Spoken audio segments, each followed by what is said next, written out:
I am Dr. Peter Grinspoon. Welcome. Thanks for coming. I just found out that I'm the moderator of this panel. I actually haven't had a promotion in decades, so I feel very honored. We're going to be talking about the uses and harms of medical cannabis. It's going to be me, Peter Grinspoon, Linda Hill, and Russ Kamer. I'm going to have each of us introduce ourselves. Why don't we do a quick introduction? Then first, Linda's going to speak. I'm going to speak, then Russ is going to speak, and then we're going to have lots of time for questions. So Linda, why don't you introduce yourself, then Russ, and then we'll get going. Hi, thanks for having me. I'm Linda Hill. I'm a physician and researcher at UCSD and the Director of Transportation Research and Education for Driving Safety there. Great. And Russ, do you want to? And I am a primary care physician.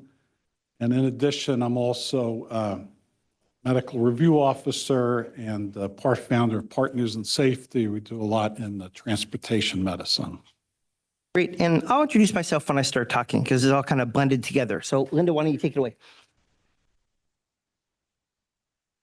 All right. Well, thanks for having me. I'm going to go ahead and start. You might have the learning objectives. We're going to talk about cannabis use patterns, products frequency, reasons for use, discuss cannabis users' awareness and attitudes towards cannabis laws, and understand the variance in cannabis patterns by the state legalization status, whether the state is fully legal, medicinal only, or fully illegal.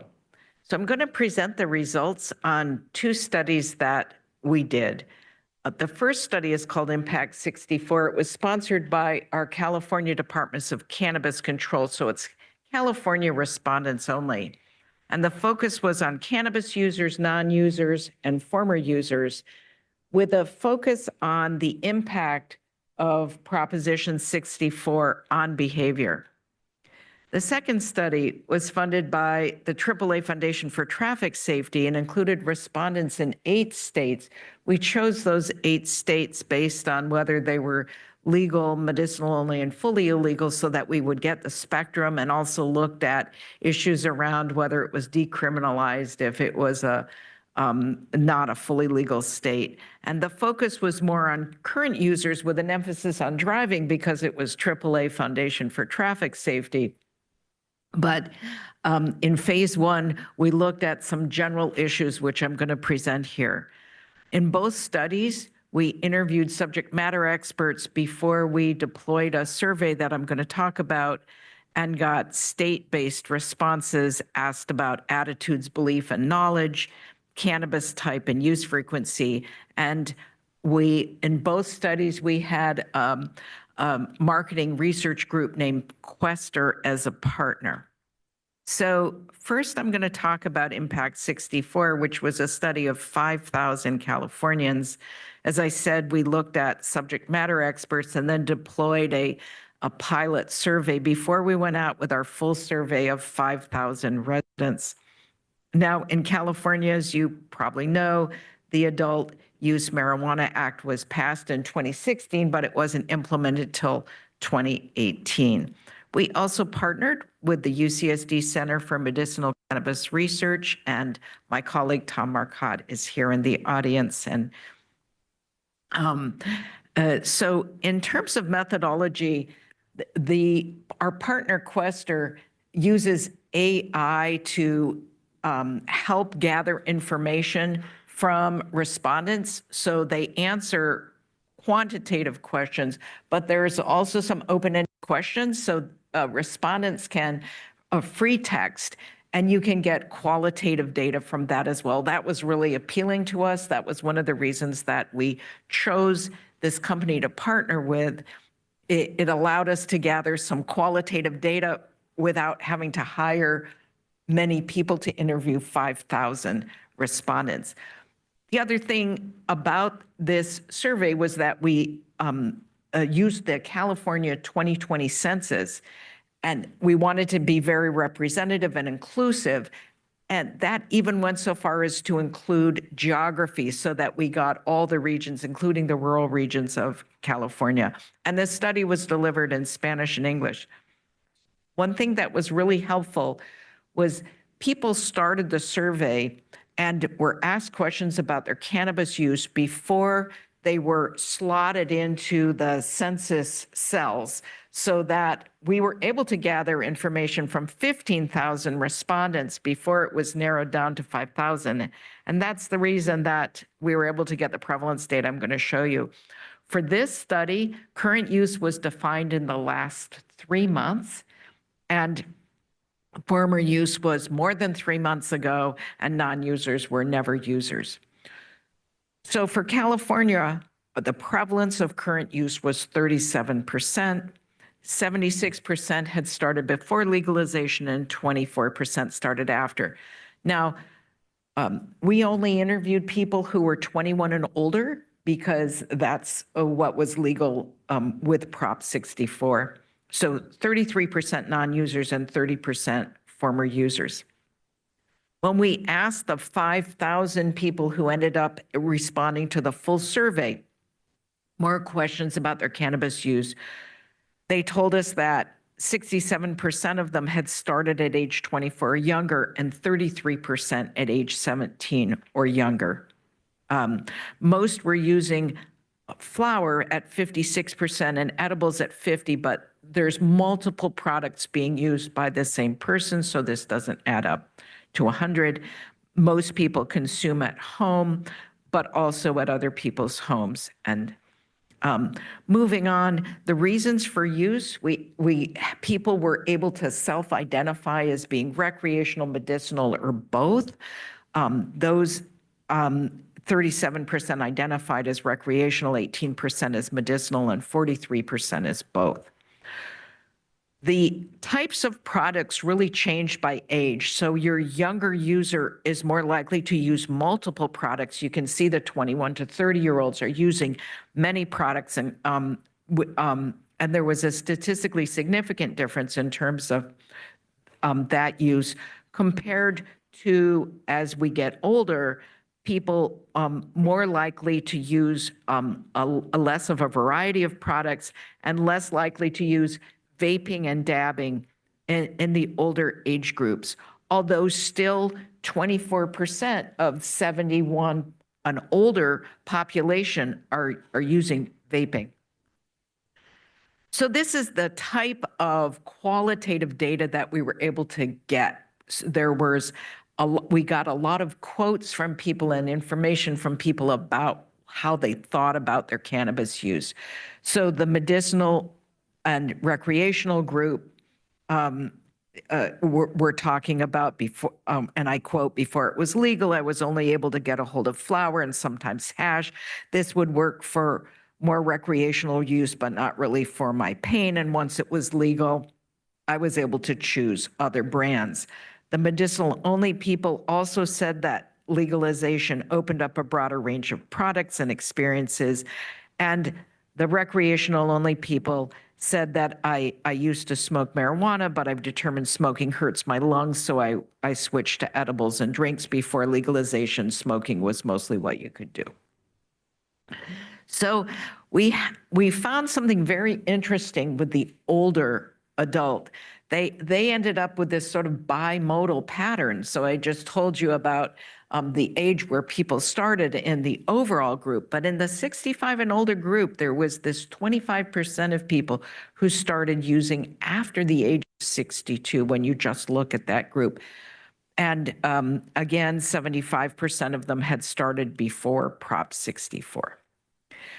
Frequency was quite high in this group. 57% were daily users, 38% multiple times a day, and 19% using once a day, and so on. And you can also see that the heavier users are in the younger group as opposed to our older users in this study. Even though the smaller number of people said, "I'm using it medicinally," 93% said, "I'm using it to treat a symptom," even if they identified as a recreational user. And those symptoms were stress, anxiety, sleep, and pain. With the recreational users, statistically more likely to report that they're treating a stress symptom, and the medicinal users more likely to report that they're treating sleep or pain. Where we wanted to know where users were buying cannabis. As the discussion from the last talk is revealed, there's issues around the illegal market, even in a state that's fully legal, and this issue around the costs of products in the legal market versus the illegal market. But we were surprised to find that of the majority of people are buying from dispensaries, and they think that that dispensary is legal. 94% thought it was legal. When we showed this data to the Department of Cannabis Control, they were surprised, and because it's the information that they're receiving is that the illegal market in California is still thriving. But part of this may be that people don't know whether the dispensary that they're accessing is legal or not. In terms of delivery, also, people thought that the dispensary was legal. When we looked at why do people want to buy from a legal dispensary, they said because it's safer, there's less worries about legal issues, the products are higher quality, and there's greater variety of products. We were surprised by the lack of awareness of the laws of Prop 64. So the percentages I'm showing you are the percent of people who are unaware of the laws. So the laws are on the left, and the percent who knew about those laws is on the right.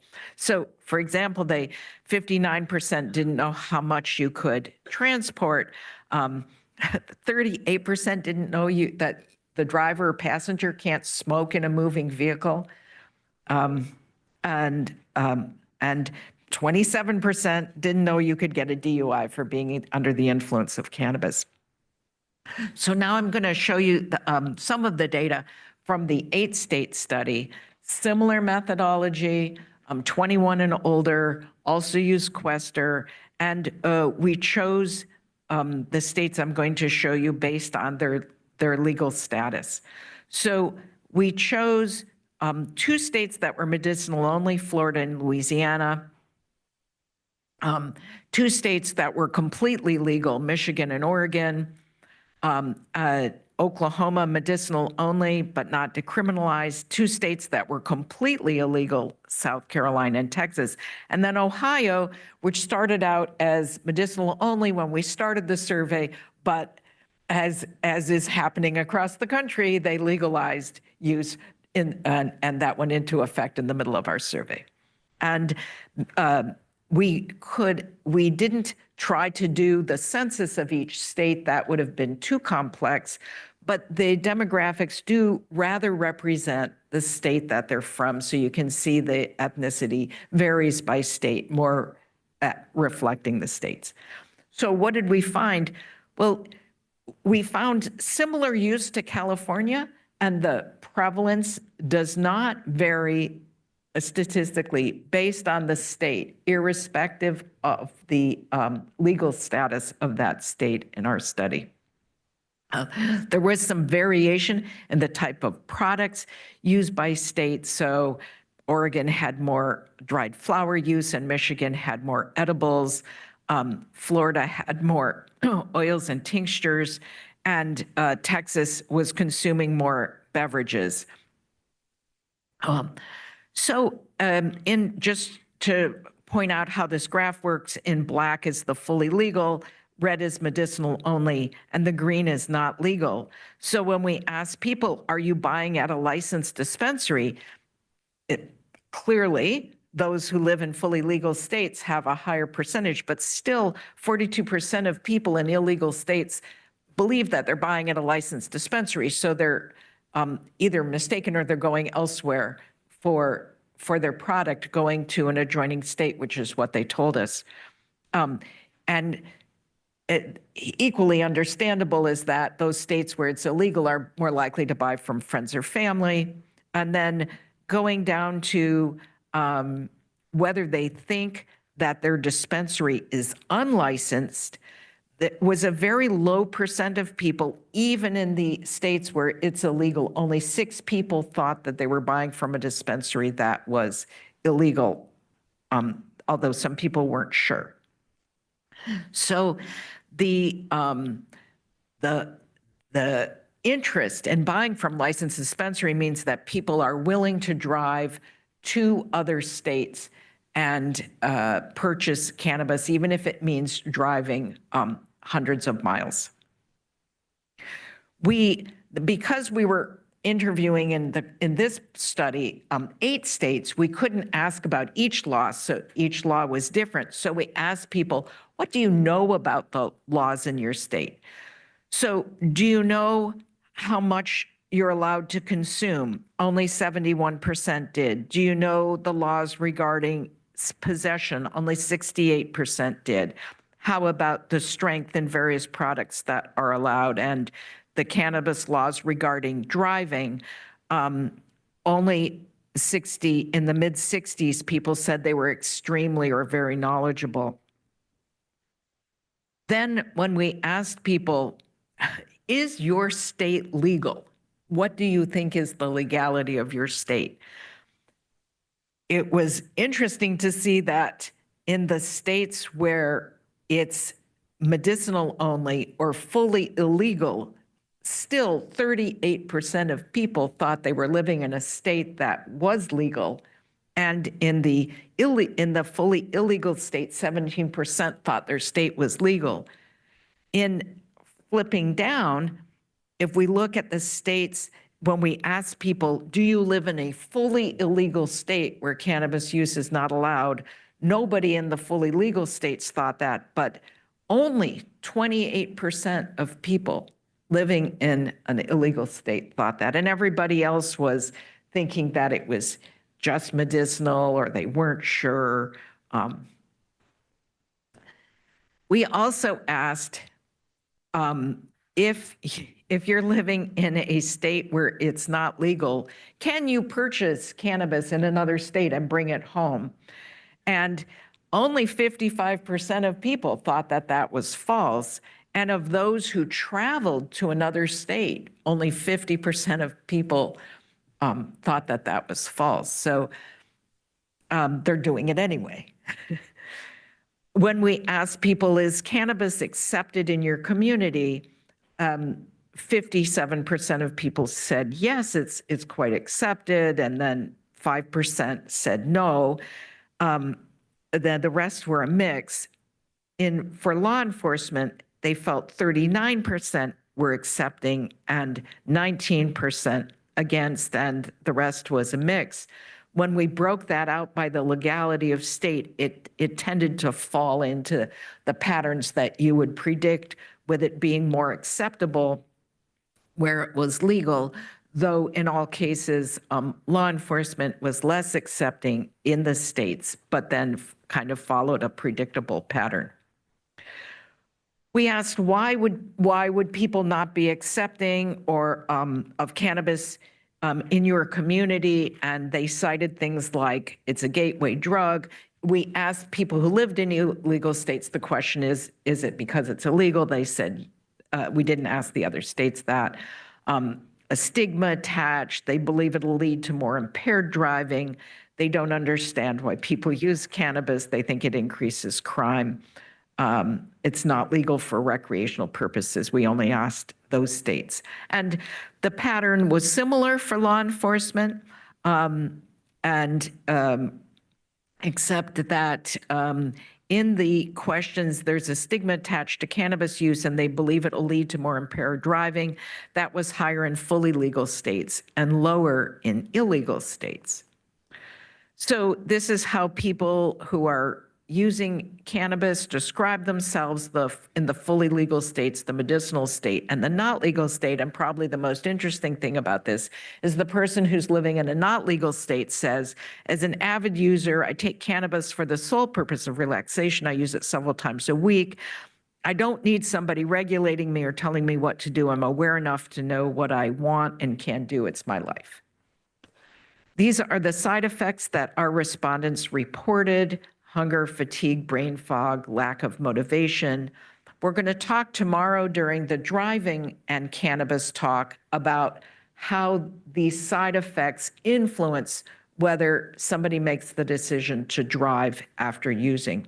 And lastly, we asked people some questions about hospitalization, and only 4% reported that they had gone to a hospital because of cannabis use. And then we asked them where they got cannabis. Those numbers on where they got it are lower than the general use.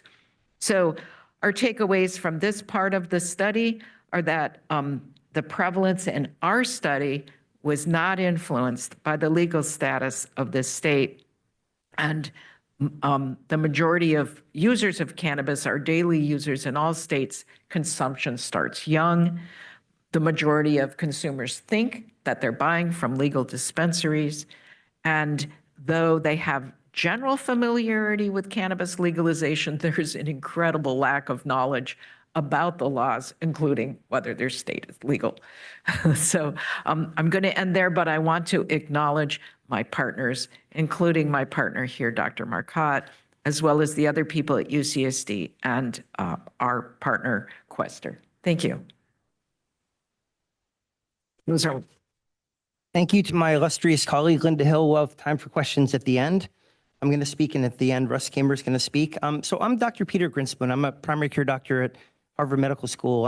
I work in the addiction clinic there as well, and I've been involved with cannabis essentially my whole life. For two reasons. One, my father was a cannabis scholar. Some of you might have heard of him, Dr. Lester Grinspoon. He passed away a couple years ago. He actually wrote a book in 1971 that really, with neutrality and curiosity, looked at the harms and the benefits. And as we'll talk about, there are harms and there are benefits.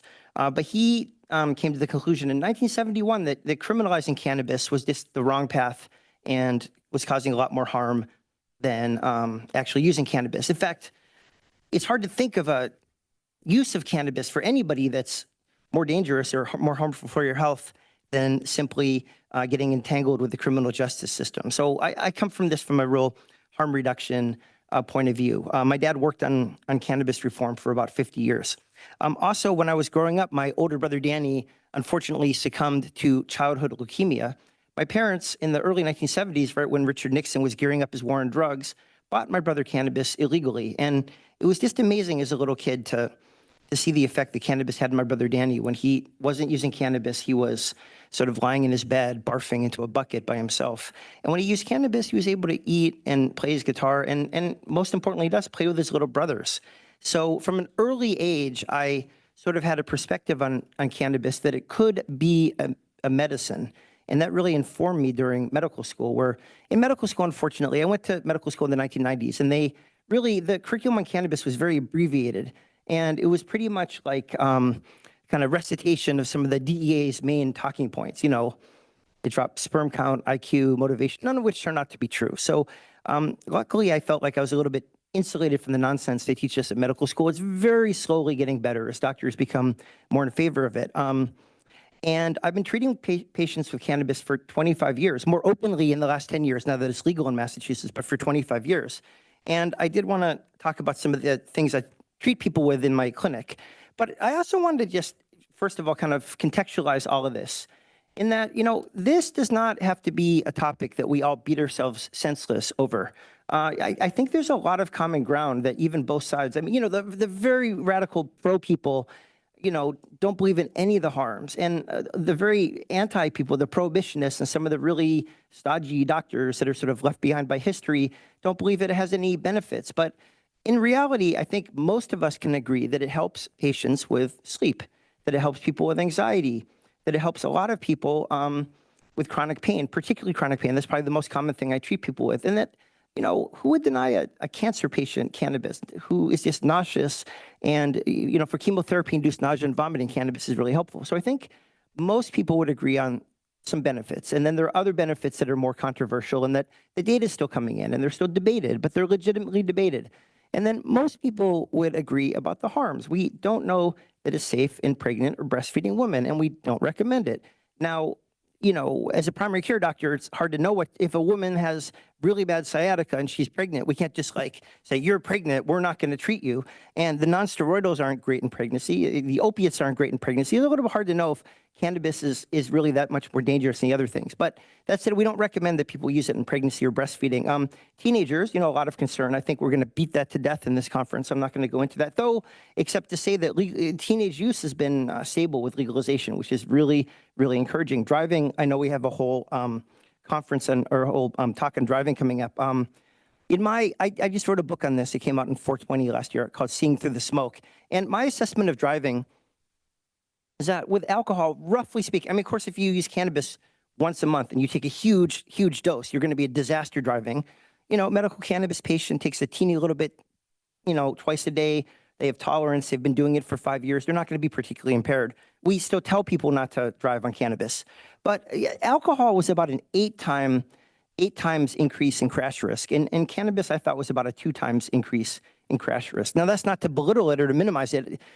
Double your chances of getting into a crash. You could kill a whole family with little kids. Obviously, we recommend don't drive under cannabis, but in reality, cannabis was in the same category as all the other medications we tell people not to drive on: the Benadryl, the opiates, the benzodiazepines, the gabapentinoids. And, people have chronic pain and they need to take something and they have to go to work, because I take care of very poor people in an inner city clinic, and you can't always not take your medication. So I think people are driving on this stuff, and it's unfortunate, and they're driving on cannabis. But I wanted to contextualize it as I think it is in the general category of all these other medications that people take that we tell them not to.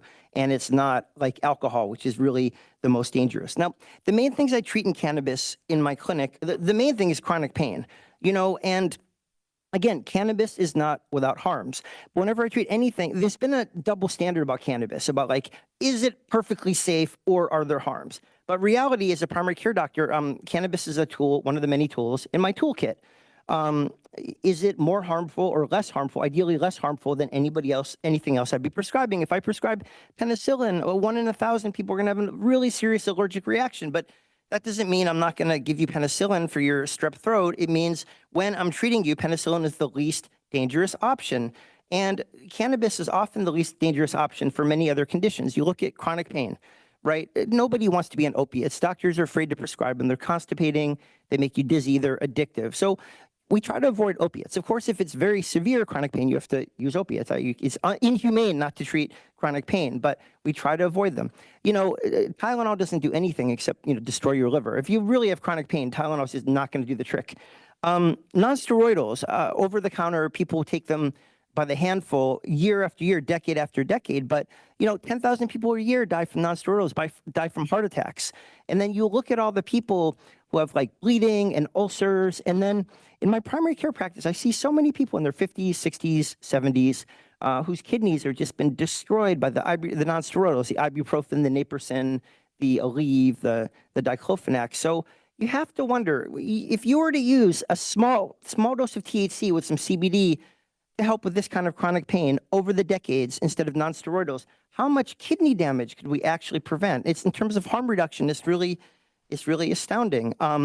So I really think that in looking at patients, again, not patients with a history of psychosis, not teenagers, not women who are pregnant or who could become pregnant, not people with cardiac arrhythmias. You want to be really careful with cannabis, and you want to keep the doses like any other medication, keep them really low. But a lot of the time, it's the least dangerous option for treating chronic pain. And it's slowly being adopted by physicians. Physicians are behind patients. Right now, about 90% of people across the country support legal access to medical cannabis. Doctors is about 2/3. The problem with doctors, they have very, very, very little practical know-how.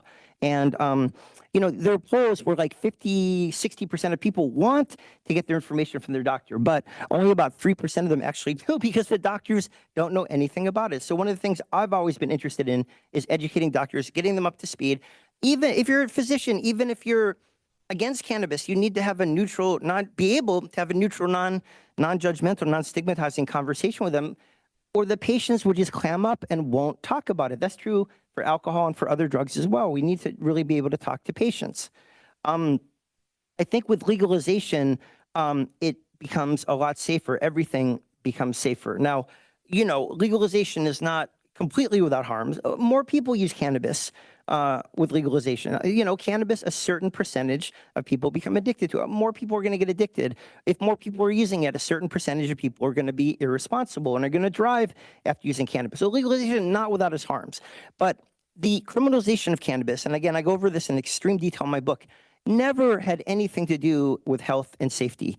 And this whole rescheduling thing is just mind-blowing to watch, because tobacco kills 500,000 people a year. Alcohol last year killed 172,000 people. It's really astounding that we're debating about whether cannabis should be in Schedule 1 or Schedule 3 when it's fundamentally safer than the two other drugs, and nobody's arguing to reschedule alcohol.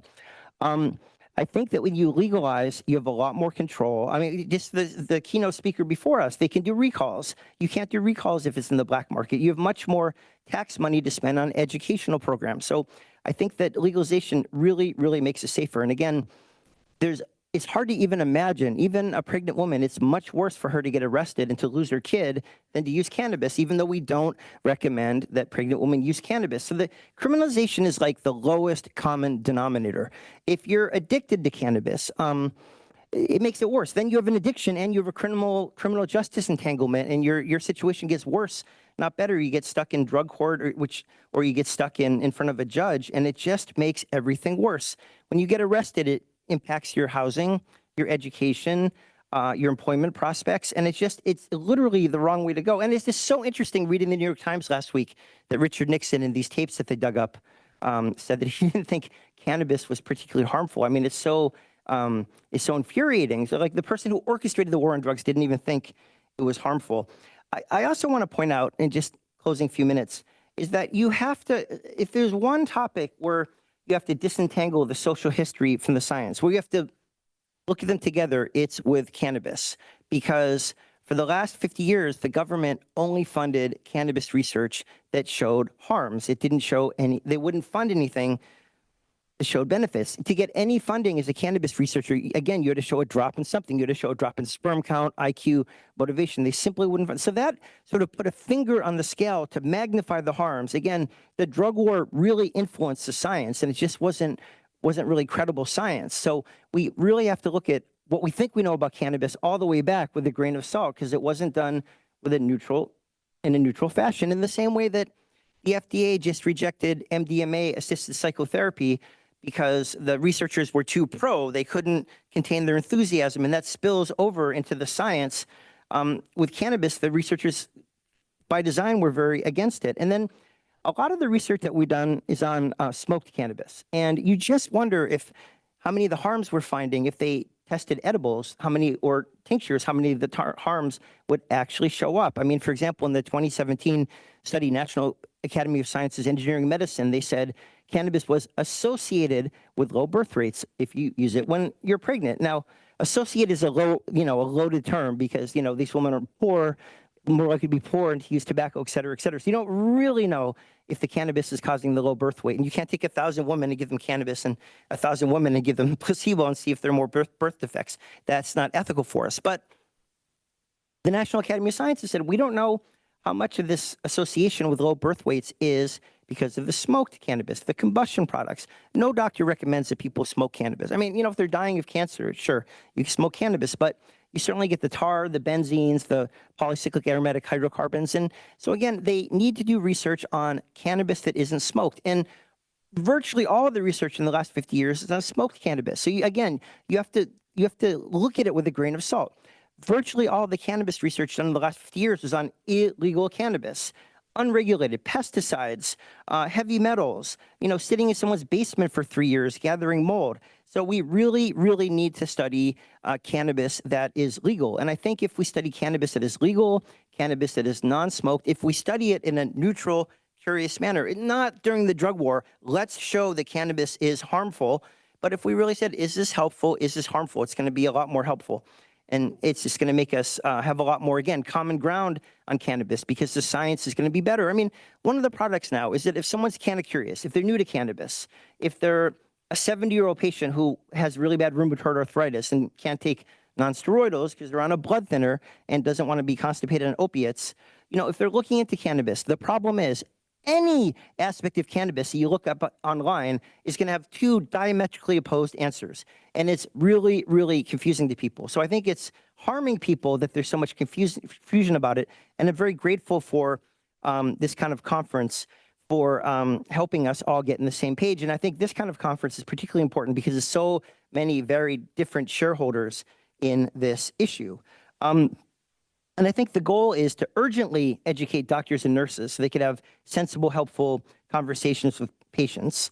And then that'll help address the contradictory information. The goal is to fund neutral research, not these cannabis attack studies like, aha, we studied 800,000 charts and it's associated with heart attacks. I mean, you just can't do this kind of data by looking at these hospital records. I mean, this is a longer conversation because it used to be that there was no way to denote cannabis use in the electronic medical record except cannabis abuse. It's just in the last couple of years that I could say medical cannabis patient in my electronic medical record. The only way to put it in the record was cannabis use disorder. So the whole research is just skewed by the fact that we couldn't even enter the right diagnosis. So I think we have a long way to go with the research. We really have to educate doctors and nurses. We need core competencies for cannabis medicine. So when people come in, they get kind of the same treatment, or they get reasonably the same treatment. It's not like one person's doing one thing and another person's doing another thing. Medicine's supposed to be sort of consistent. We need primary care doctors to be doing the medical cannabis, as it is in Massachusetts. Primary care doctor, I'm a primary care doctor and I do medical cannabis. I'm a rarity. But we have these cannabis doctors that don't practice primary care and they're not hooked up with the system and the medical record system. So it's completely balkanized. There's no communication. And also these cannabis doctors tend to not actually be doctors. They just practice cannabis medicine, sort of out of touch with mainstream medicine. Then you have the primary care doctors that don't do medical cannabis, and it's really split apart.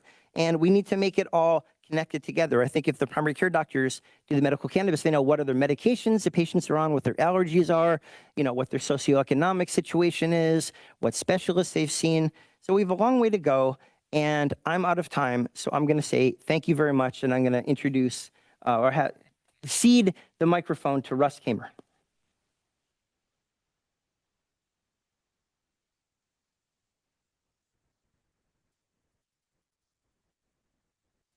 Okay, thank you. That was very interesting. And, I have to say, this is a rarity to come to a conference and have two primary care physicians. It's very unusual, because that's what I am. And I'm going to talk about they asked me to come here to talk about the risks. So I'm going to talk something about the risks, but also I want to give some historical context, because if you want to know where we're going, you really need to look back to where we've been. Now, this is my background, so you know why I act the way I do and how I got this way. My background of an undergraduate degree is in astrophysics, and while I was doing that, I was publishing research in psychopharmacology.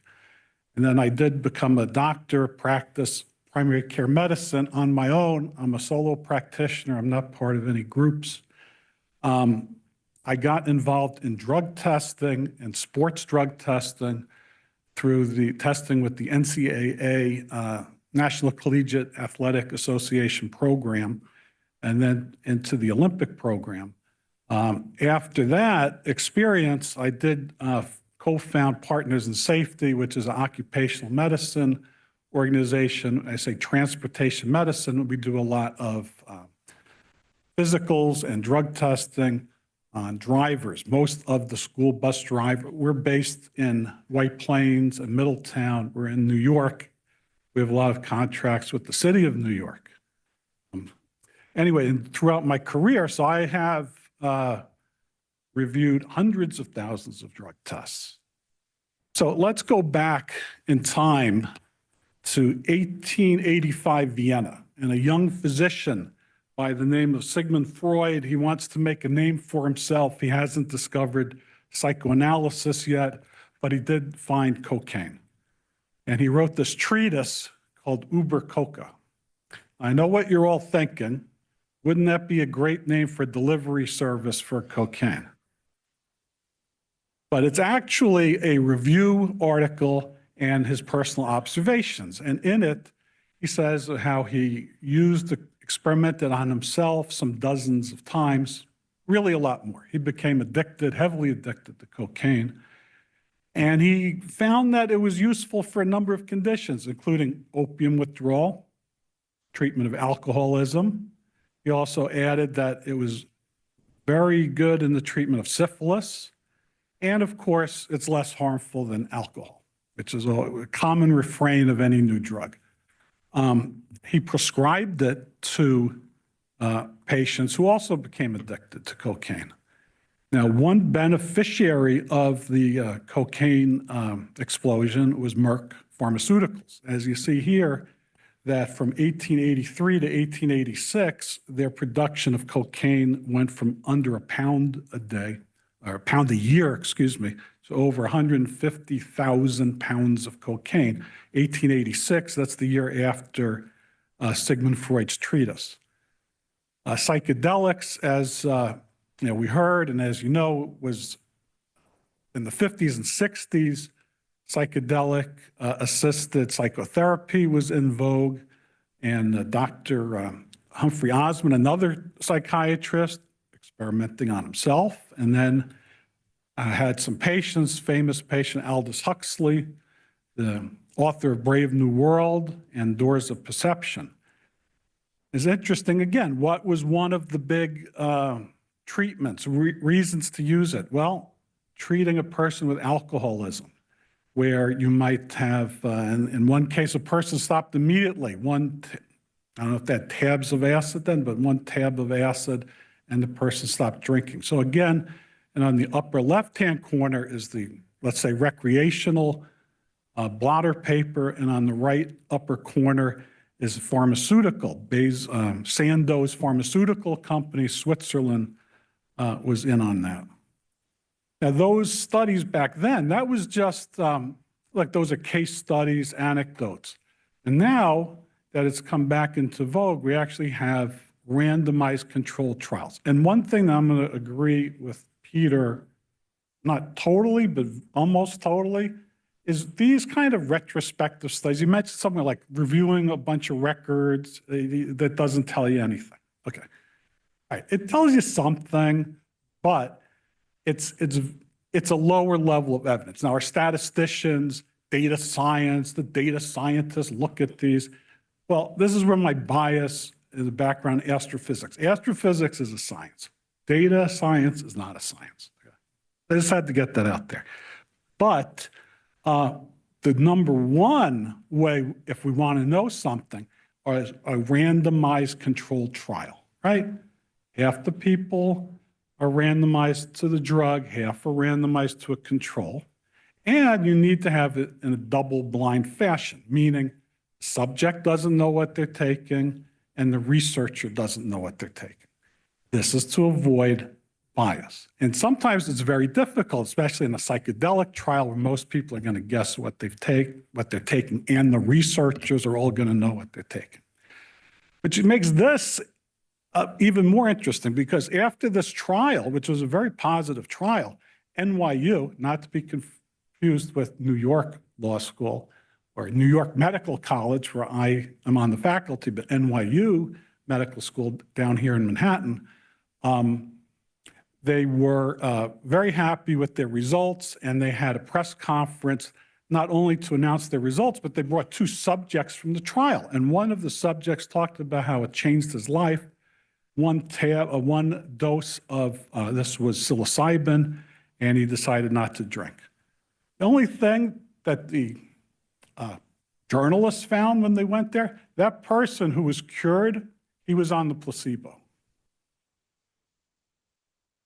Now, NYU, they have established a Center for Psychedelic Medicine. This is their press release from 2021. They got $5 million from a startup drug company, MindMed, that supports faculty members.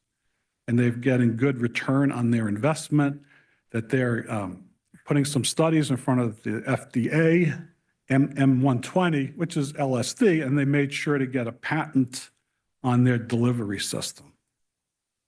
Medical alcohol. No one talks about medical alcohol, right? medical alcohol. We hear medical cannabis, medical cannabis. What about medical alcohol? This is a official prescription that was used during Prohibition. And it's not much different than the paper, before electronic prescriptions, we all had paper prescriptions. And when we were prescribing narcotic drugs, it was just like this. And you tear a piece off and the drugstore would get one and the state would get one. And of course, looking at this, you may say, well, look, like I thought, this is just a clever way of avoiding Prohibition, right? They just used alcohol, they called it medicine. Well, no. It was before Prohibition, it was used as medicine. And if you watch old movies, they always talk about medicinal alcohol. But as far back in the British Pharmacopoeia, 1907, they talk about how it was very good for metabolism, had alimentary value, because it had calories, and people need calories. The part that got me was that they said it was the most valuable sedative drug we possess for infants and young children. That was something I didn't know. And here we have the alcohol companies were advertising in the journal, even the illustrious British journal, The Lancet. This, and to this day, so this is a poster. In fact, when I was in visiting my wife's birthplace, Doonbeg, County Clare, Ireland, this is up on the wall. And it is a belief. It is a belief that certain products, alcoholic products, may make you stronger. It's good for you. And it's something that continues. Now, we heard about people use cannabis for medical purposes. This was a survey this century, 2008, why people use alcohol for medicinal purposes. And it's the same thing. It helps them sleep, calms them down. It's good for anxiety, takes away pain, even common cold.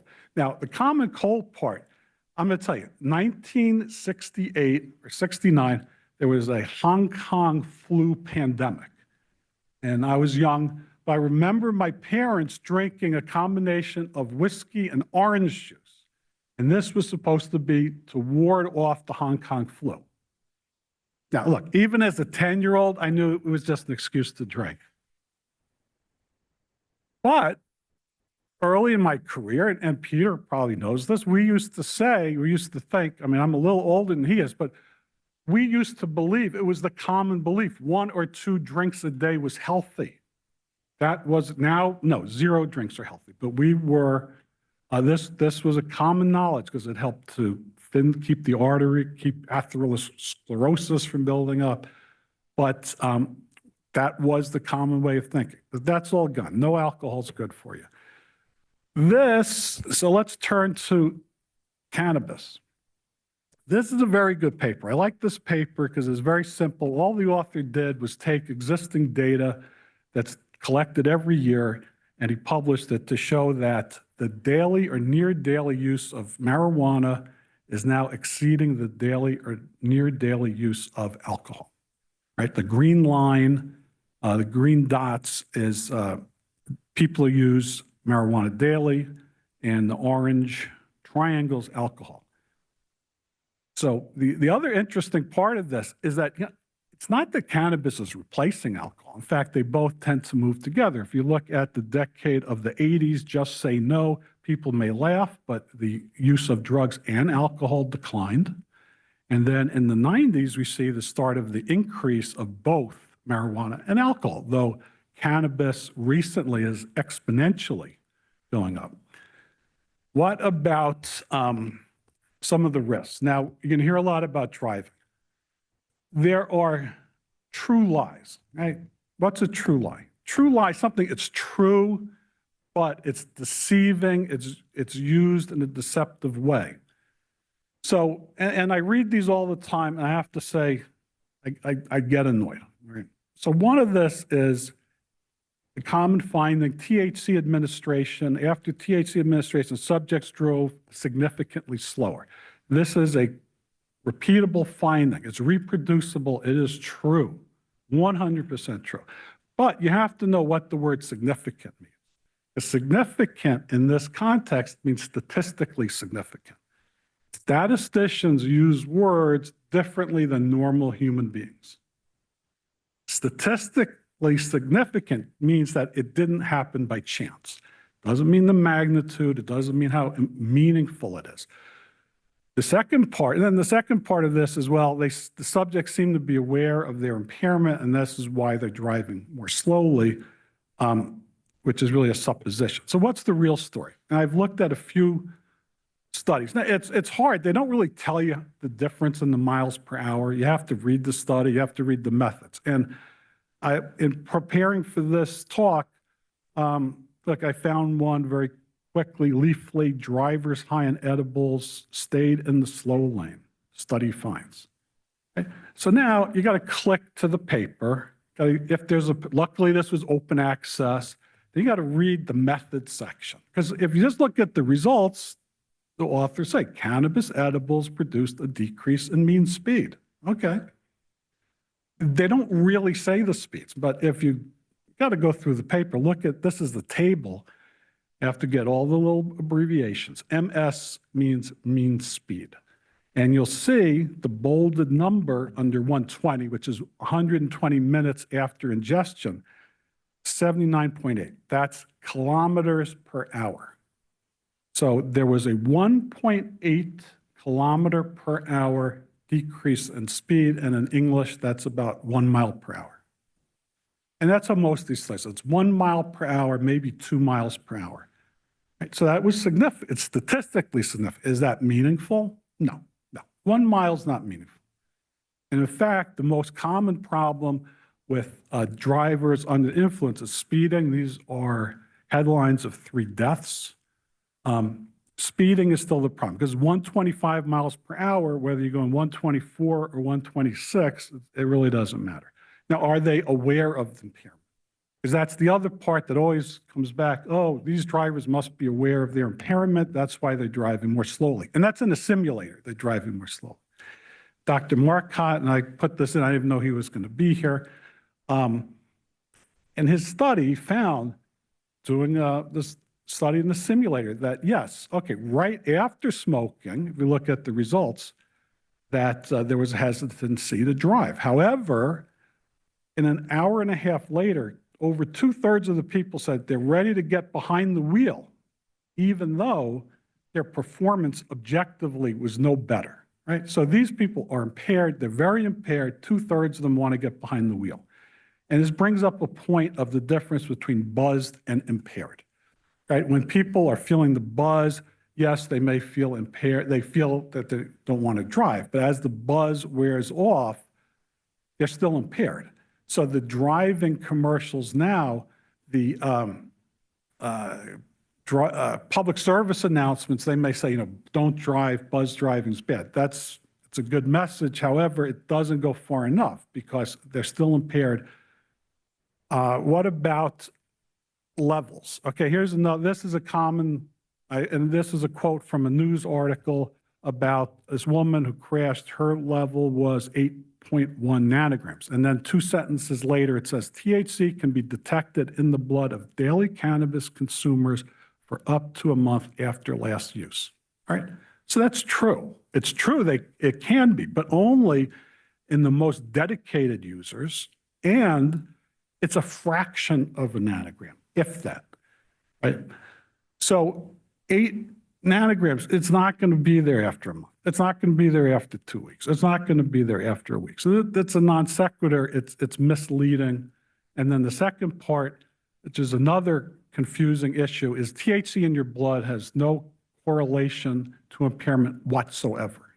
Now, the whatsoever part, I think, is a little bit of embellishment by the defense attorney. But technically speaking, in many studies, that THC levels do not correlate with impairment. Now, correlation is another one of those words statisticians use. Correlation in statistics means that there's a line. Like higher levels mean more impairment. It's different than associated. So if we look below the dotted line at a very good review article commissioned by the German CDC, and I think Dr. Eustace was the second author, if I'm correct. Yeah. Excellent review article, and I extract a little bit. On the left-hand side are the results of 3 meta-analyses, which are studies, combinations of studies, that people are driving THC positive have increased likelihood of being involved in a fatal crash. And one thing Peter said, maybe it doubles. On the right-hand side, is a table, and this is a study from, this is one particular study, but it shows that the odds of being responsible for a crash, being culpable, actually increases with increasing THC levels anywhere, but roughly all together, it's about 1.9, like Peter said, about doubles the risk. When we look at levels, this is a great study done at Johns Hopkins, where, and the thing I like about the study, they were looking to see the difference between smoking and vaping. All right. Because a researcher is going to find, if they want to find something, they're going to find it. I got to look at the bias. They just wanted to show that vaping gives you higher levels than smoking. But they also found interesting things that they couldn't ignore, and we can't ignore. That if this is the occasional user, if we look on the left-hand side at a 25 milligram dose, the red triangles of the vape, by 4 hours, it's non-detectable, 0. Right? And they had a limit of detection, I believe was a 0.5 nanogram per milliliter in that study.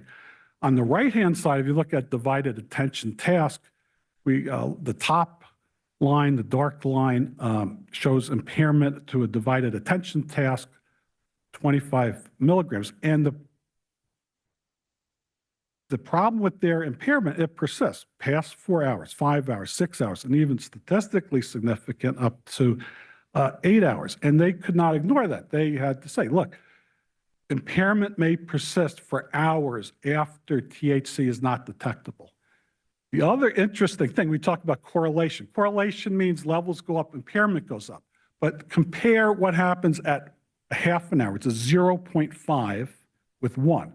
If we look on the left, levels are falling. THC levels falling from 0.5 to 1. Look on the right-hand thing, at the top line, impairment's going up. So between a 0.5 hour and an hour, THC levels falling, impairments going up. Of course, it's actually a reverse correlation.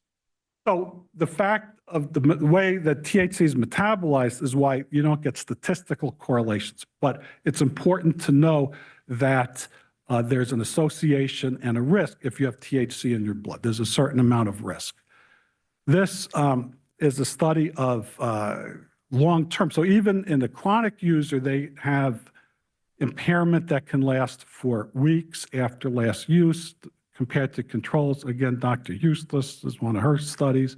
The one thing I have to say is that the controls, and this is mentioned as a caveat, and the control group's a little different. I mean, they're not on the same continent, so that's right. But still, even if we forget the controls, you see from baseline to day 8, it goes down. From day 8 to 2 weeks, it goes down. And the only reason I think it goes up at 3 weeks is because people were dropping out of the study, right? The people who were less impaired woke up and they said, I'm getting out of here. The ones who stayed behind were the ones who were still in a fog. I mean, that's how I interpret that. So I'm supposed to talk about the risks. So I'll talk about a few of the other risks. We've got 2 slides, Peter. Some things, again, like Peter said, there's associations and there's cause and effect randomized controlled trials. Some of these risks that have been talked about for years are really associations. But we do know, look, mental health, anxiety, paranoia. Some people get a paranoid and anxiety feeling. Some people get anxious when they smoke marijuana. Okay, those people find other drugs. Psychosis is one of these things that keeps coming up. It's a little confusing, I think, to people because I divided up. There's cannabis-induced psychosis. This is a real thing. People with getting high doses of cannabis can develop a psychosis, and it can be reversible. And it's been upheld in a court of law more than one time. and it was the defense expert and the prosecution expert both agreed that a person who stabbed herself, her kids, her boyfriend, was under cannabis psychosis. And when the defense witness and the prosecution agree, it's probably true. Now, on the other hand, schizophrenia, whether it's a risk factor for developing schizophrenia, is kind of up in the air. Again, depression, suicide is a link. Is it one caused the other? We don't really know. Addiction, of course, happens, although a lot of people still think it's not addictive. And I really did have someone tell me, I'm not addicted. I smoke it every day. I'm not addicted. That's how I know. Physical health, Peter mentioned, cardiovascular. A recent study came out that showed that regular cannabis users it was about a 20% increased risk for heart disease. Hard to know if that's really true or not. It's very difficult. However, one definite fact of THC is it raises the heart rate. That's a physiologic effect, increased heart rate. Head and neck cancers, that was a recent study, can be up to 6-fold increase. Cannabis hyperemesis syndrome, vomiting. I like to bring that up because this is a disease, it did not exist when I was in medical school. It did not exist throughout most of my career. It's a recent disease from heavy use of cannabis. It's interesting because small doses are used medicinally for treatment of nausea. However, high doses cause the opposite. It shows the dysregulation of the endocannabinoid system. And the other thing, like Peter mentioned, small doses of cannabis used medicinally is different than high doses used recreationally. We've had THC as a FDA-approved medicine for about 30 years.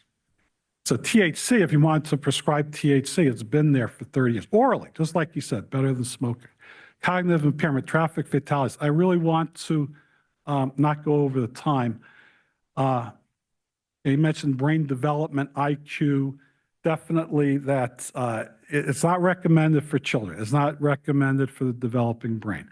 The studies show loss of IQ points, but we're not randomly assigning people to whether they're going to use cannabis or not use cannabis. So, you can't say 100, but which way did the causality go, right? If it's not that cannabis caused lower IQ, what's the alternative? Same thing, amotivational syndrome.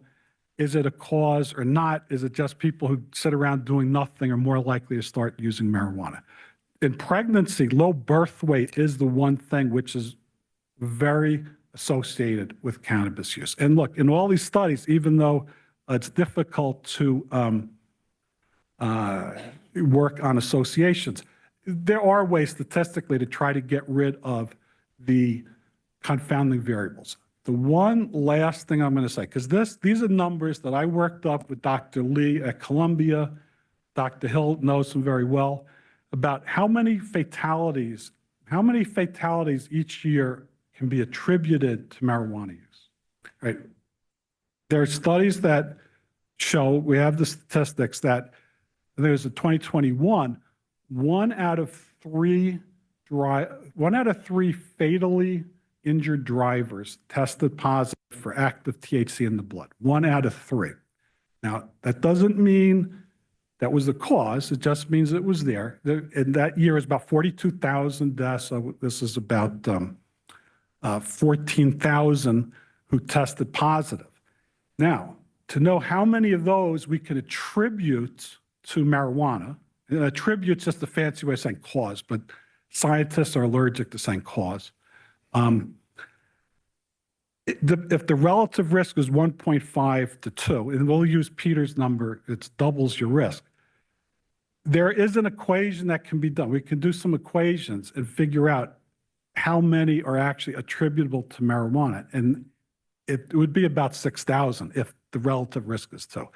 If its relative risk is less, it's just 4,000. So that's a number which I would stand by, 4,000 to 6,000 attributable fatalities. Thank you.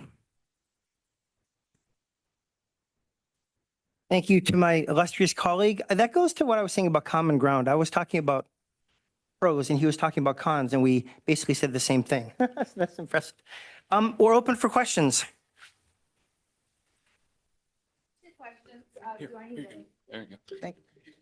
Okay, so my questions are for the two doctors. Apologies, ma'am.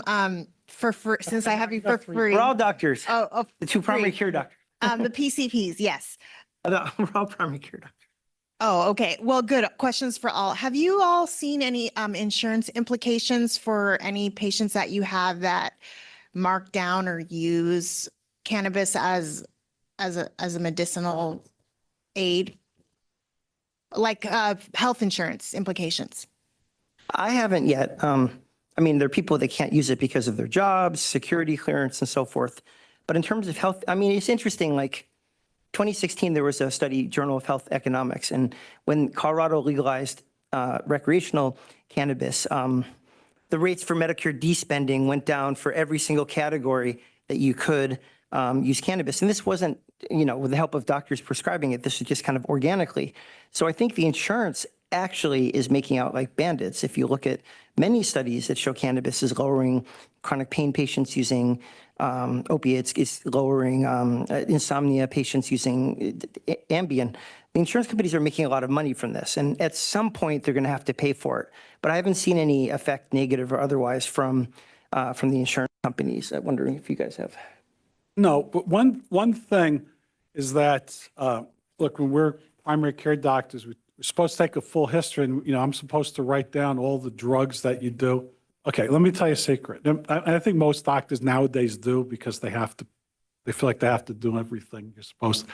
I don't mark it down because one day that chart will be requested by a life insurance company, and your records, your records are not private. I'm asking this question, my advice or Yeah, advice. your records are not private. They're not. I mean, they are, but when you sign some paper, you want life insurance, and something happens, they're going to be, so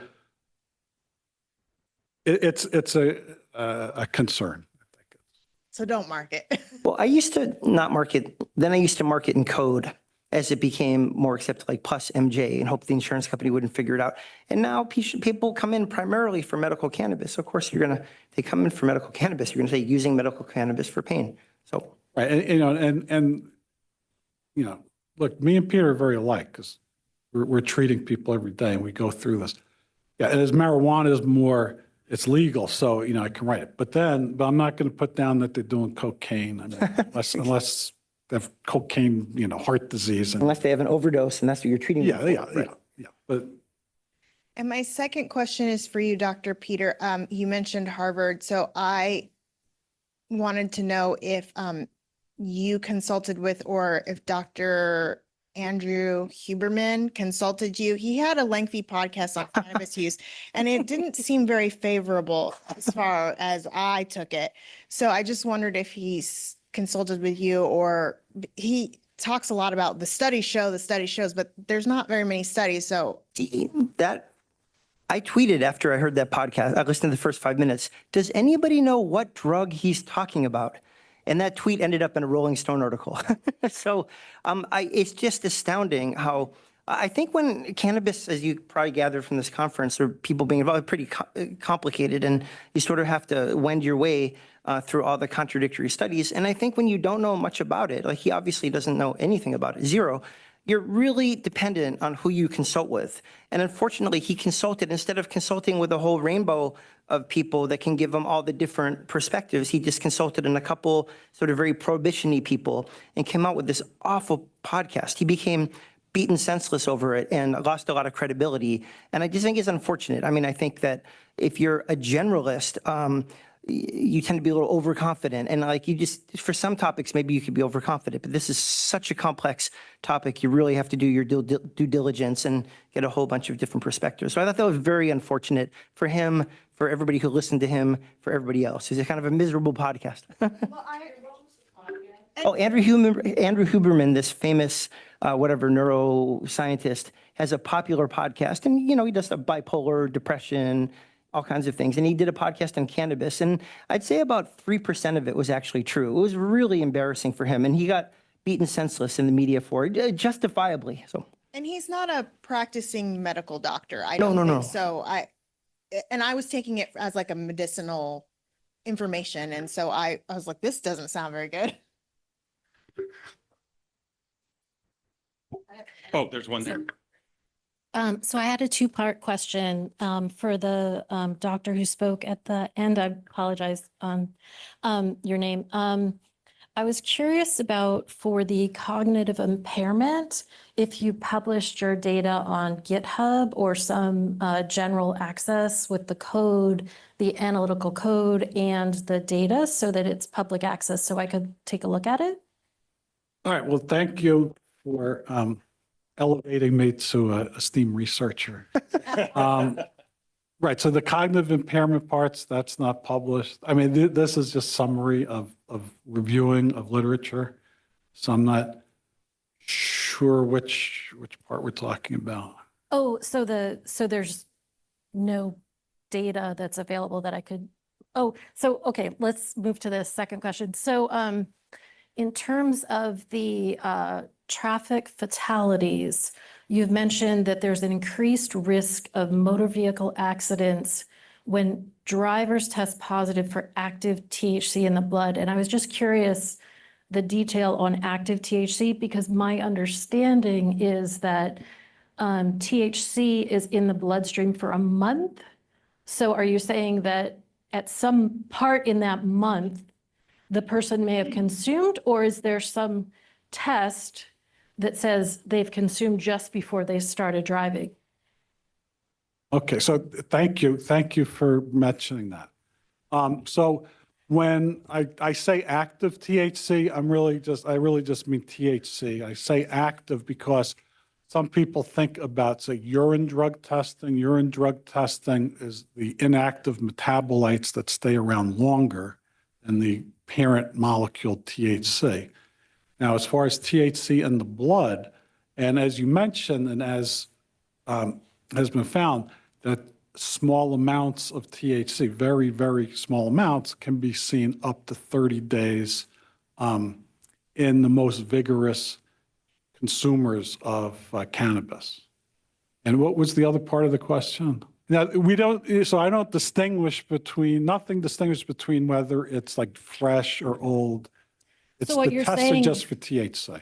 So what you're saying is there's a correlation between someone who's used cannabis in the past 30 days and they're having a motor vehicle accident.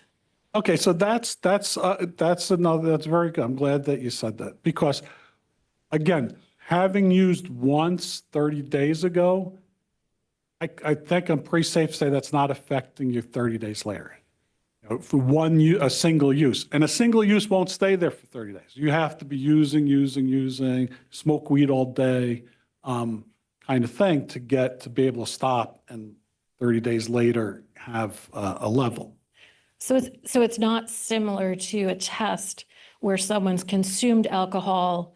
There's no test that says this person consumed cannabis and then drove. Well, you know what, there's going to be, I think the next session, they talk about oral fluid, so they're going to. Yeah, so I think there's confusion there for sure. So first of all, the THC that's in someone's blood, we don't know exactly when they took that. What we know is from controlled studies where we dose people and they're under our complete control and we do a lot of measurements and we see how rapidly the THC goes out of the blood. So we have that data and you can interpret a result based on those kinds of data. An occasional user, which in my research is anybody who uses less than daily, okay? We have lots of data to say how long it stays in the system. The study that he referenced are the people who are not only daily users, they use an average of 10 joints or blunts a day for more than 10 years. So these are people who are very frequent daily cannabis users. And I'm going to make a comment to Dr. Grinspoon in a moment about it. But one thing that's really important is in that population of people. Half of them were negative within one day, but there was a population where at low levels, they were positive all the way out for 30 days. And that's because they build up the THC in the body. If you use on a daily basis, you're taking in more than your body can excrete out. So if they do that every day, they build up a big reservoir in the body, and it goes into the fatty tissues, and the brain is one of the fatty tissues of the body. So we know it's in the brain, and it's the active drug that's still in the brain.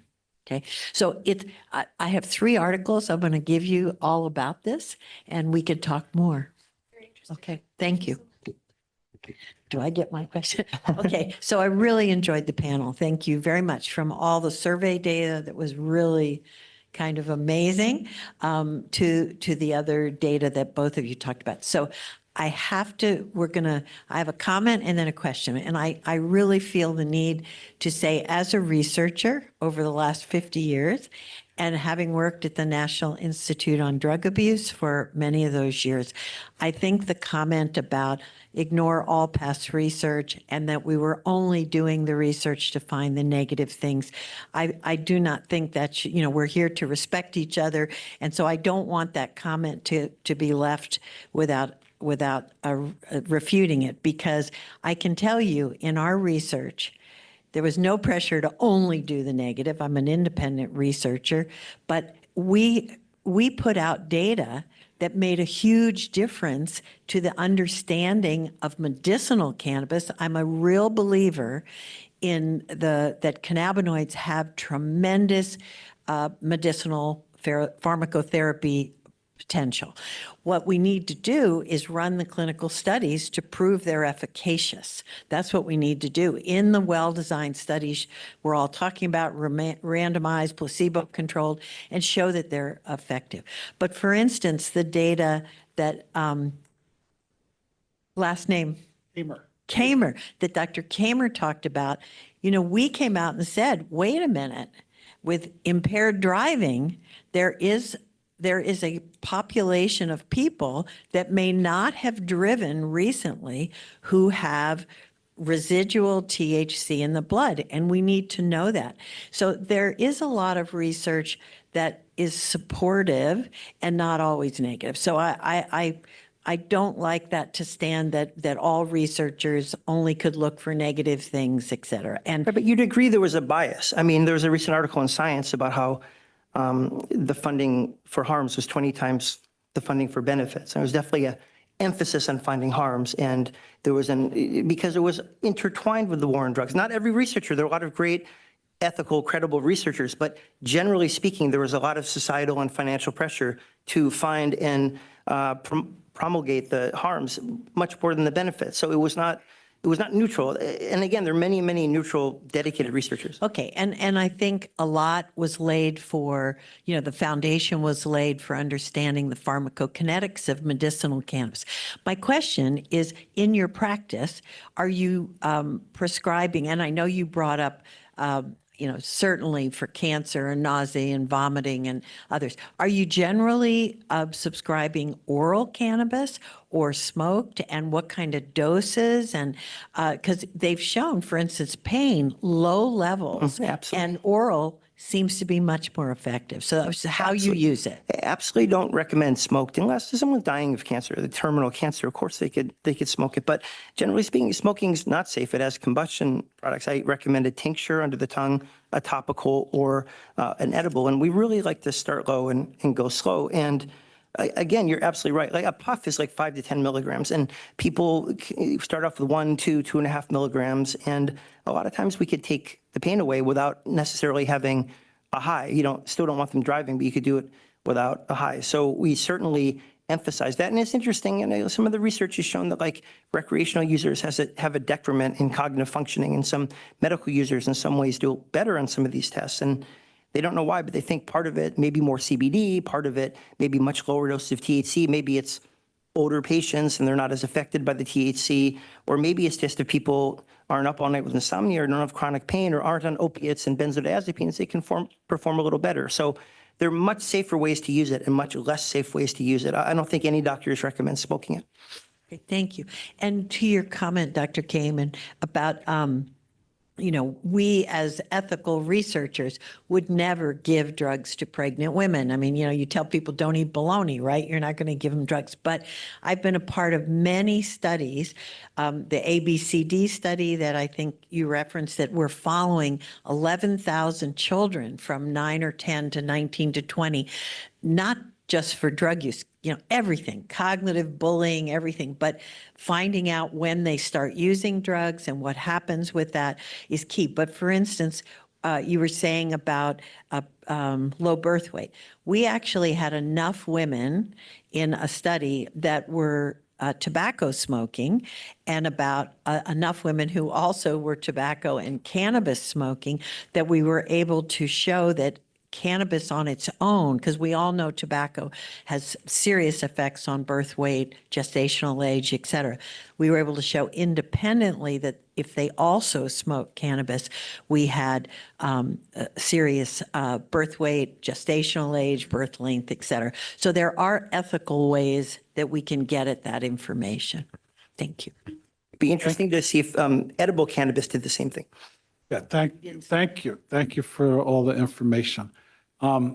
Two things. One, like Peter is talking about doctors who prescribe cannabis, and he does this a certain way, and he knows how many milligrams of THC. This is not what I find to be the common way doctors prescribe cannabis. Okay, when I speak to other physicians who've either given my patient, and it's not really prescribed. So let's back up a step. It's not prescribed. Now, Peter actually may prescribe it. That means you put a certain number of milligrams, a certain number of times.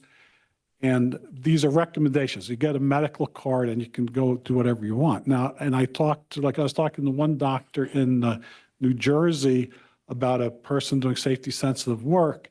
And he was prescribing the cannabis for rheumatoid arthritis. And the person was on no other medicines. I mean, forget Tylenol, Advil, or specific medicines. And I asked him, well, how many milligrams do you get? How many milligrams a day? How often a day? And all he says, well, I give a half an ounce a month, and you must not you don't believe in it. And that's the common scenario that goes on. It's ad lib, however much they want. And I mean, to me, getting this idea of you get a half an ounce a month, I mean, like they're getting a baggie of weed. But Peter, this is a sensible thing where how many milligrams and it's a small amount. Which look, Marinol, and again, I'll go back to, not that I'm any lover, as you see, of pharmaceutical companies, but THC in small amounts orally has been available from the FDA since the 90s, 5 milligrams, 2.5 milligrams of THC. It can be prescribed and orally. So, but that, I don't think that means that people need to smoke high amounts of cannabis.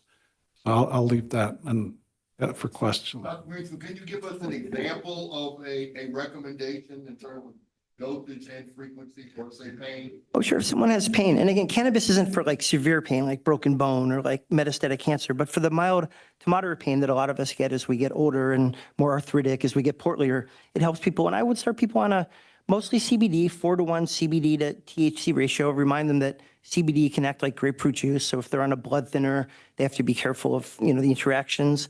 And then start with like 4 milligrams of CBD and 1 milligram of THC. Then the next night they can go up to 8 and 2. Next couple nights, 12 and 3 until they get to a level. Ideally, when they're comfortable, their pain feels a little bit better, but they're not feeling an uncomfortable impairment. It doesn't work for everybody, but there are sensible ways to do that. Frequency is once a day. Well, I have them start in the early evening, so they're not working and they're not driving, and then to see if it works. With any pain medication, you don't know what to do about like pain during the day, because anything you prescribe, except for the high dose nonsteroidals, is impairing, and you don't want to kill their kidneys. So that's something we're all still trying to figure out. Question here first, really quick, and then I'll get. Hi, Dustin Marlin, UNC School of Law. I had a question for Dr. Kamer regarding the mental health risks. I mean, you had made the comment that those with anxiety and paranoia, we're finding other drugs, and at least anecdotally, that I haven't found that to be true. It seems like a lot of people will power through the anxiety and paranoia, or even incorporate that into what they consider to be, reflective or medical benefits, or find, other benefits, and still will use the drug despite that. Have there been any studies finding that those with anxiety and paranoia are getting off cannabis? Or if not, it seems like that would be a good avenue for further research. Right, so number one, so when I made that comment, and thank you for listening so attentively to hear a small throwaway comment. I was really talking more about recreational users. Somehow everything gets, this is all gets mixed together. And I was really talking about people who have, well, we say addiction now, you have to say drug use disorder, but people who are, people have problems with substances, and, I've known many, people who don't like, they don't feel like they have to smoke pot, that if it makes them feel bad, then they would go on to either do cocaine or heroin or whatever their drug of, or alcohol, whatever their drug of choice is. So that was really what I was saying. Not that it's being prescribed medicinally and we say, oh, like you have your hypertension medicine and your feet swelled a little. We say, yeah, we'll power through that and we'll stick with it because you need it for your blood pressure. I think we have, Judge has one more question. I just have a couple comments. I'm seeing a couple big disconnects in the medical cannabis market. One is the lack of education with medical providers. So there's actually a lot of doctors, and I hear that they're not taught things in medical school, nurses as well. And then the second big thing is that the doctors who do recommend, often you do give somebody a medical card without a lot of guidance. And so what they have to do is they have to go to a dispensary, and now they are in the hands of a bud tender. I work with college students. A lot of my students become those bud tenders who people are depending on to get that kind of advice. I feel a little bit better that they have some training and some education, but there's also a lot of people who don't. So I think that's one of the big issues is you're getting kind of a blank card, you're going into dispensary and you're trusting a 24-year-old to tell you how to manage your health. So we also looked at the question of, do you tell your doctor that you're using cannabis? And we were pleasantly surprised that quite a large number of people, 2/3 of people were revealing their cannabis use to their doctors. But then we went on to ask them, where are you getting your information on dosing? And it was much less. People were getting most of their information from their experience, the internet, and bud tenders. When we interviewed subject matter experts going into our study, and that included physicians who prescribe cannabis as well as advocates and so on, the physicians who prescribed cannabis reported that they're hearing from patients that the bud tenders are giving them advice to take well over the recommended doses. And this concept of the U-shaped curve that we've been talking about, where there's at some point as cannabis, the THC dose goes up, pain goes up. So a U-shaped curve where there's a pretty low dose where you get maximum efficacy, that's not being taken into consideration. So I think the discussion that we're having, that really, if people are going to tell their physicians, but their physicians don't have training and people aren't aware of this dosing, then they're going to go to these very not medically trained people for advice. We urgently have to educate the physicians, and I would argue that the primary care physicians are like the cornerstone.